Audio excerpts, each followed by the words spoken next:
জামালপুরে উৎসবমুখর পরিবেশে অনুষ্ঠিত হচ্ছে জেলা truck, tank lorry, cover van, mini truck ও ট্রাক্টর চালক শ্রমিক ইউনিয়নের ত্রিবার্ষিক নির্বাচন।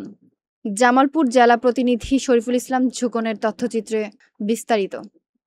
শনিবার সকাল ৮টা থেকে শহরের ছনকান্দা ফেরিঘাট এলাকার প্রধান কার্যালয়ে শান্তিপূর্ণভাবে ভোট গ্রহণ চলছে। জানা গেছে মোট ভোটার ২,৭৬৮ জন।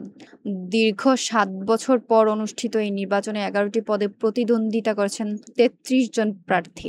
জামালপুর জেলা truck, tank lorry, cover van, mini truck ও ট্রাক্টর চালক শ্রমিক ইউনিয়ন। আমি বিগত দিনে এই ইউনিয়নের সভাপতি নির্বাচিত হয়েছি। নির্বাচিত হওয়ার পরে ইনশাল্লাহ শ্রমিকদের উন্নয়নমূলক কাজ যেগুলি আমি করছি। পাশাপাশি পরবর্তীতে যদি আবার ইনশাল্লাহ শ্রমিকেরা ভোট দেয় তাহলে ইনশাল্লাহ শ্রমিকদের উন্নয়নমূলক কাজ ইনশাল্লাহ আমি করে যাব।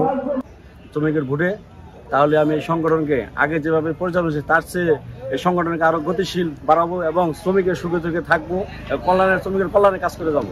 নির্বাচন পরিচালনায় প্রিজাইডিং অফিসার হিসেবে দায়িত্ব পালন করছেন অ্যাডভোকেট ফজলুর রহমান সহ ২০ জন কর্মকর্তা। জামালপুরের নির্বাচন, ট্রাক কমিটির নির্বাচন পরিচালনা করতে এসে আমাদের যে চেয়ারম্যান এবং ওনার সাথে যারা সহযোগী আছেন সকলের সহযোগিতায় সুন্দর নির্বাচন হচ্ছে। আমার এখানে ২৭৬৮ ভোট আছে।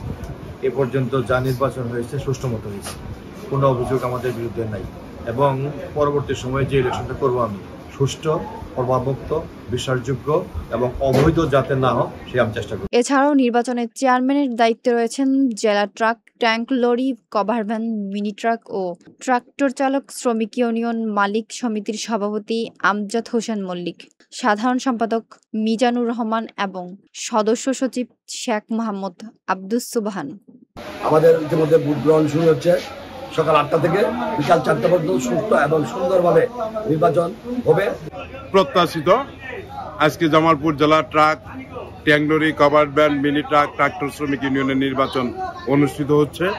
লক্ষ্য করেছেন তফসিল ঘোষণা হওয়ার পর থেকেই প্রার্থীরা তাদের নির্বাচন আচরণবিধি মেনেই প্রচার কার্য চালিয়েছেন।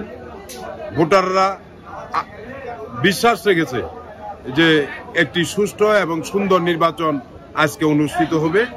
এখন পর্যন্ত সকল প্রস্তুতি সম্পন্ন করে ভোট গ্রহণ শুরু হয়েছে।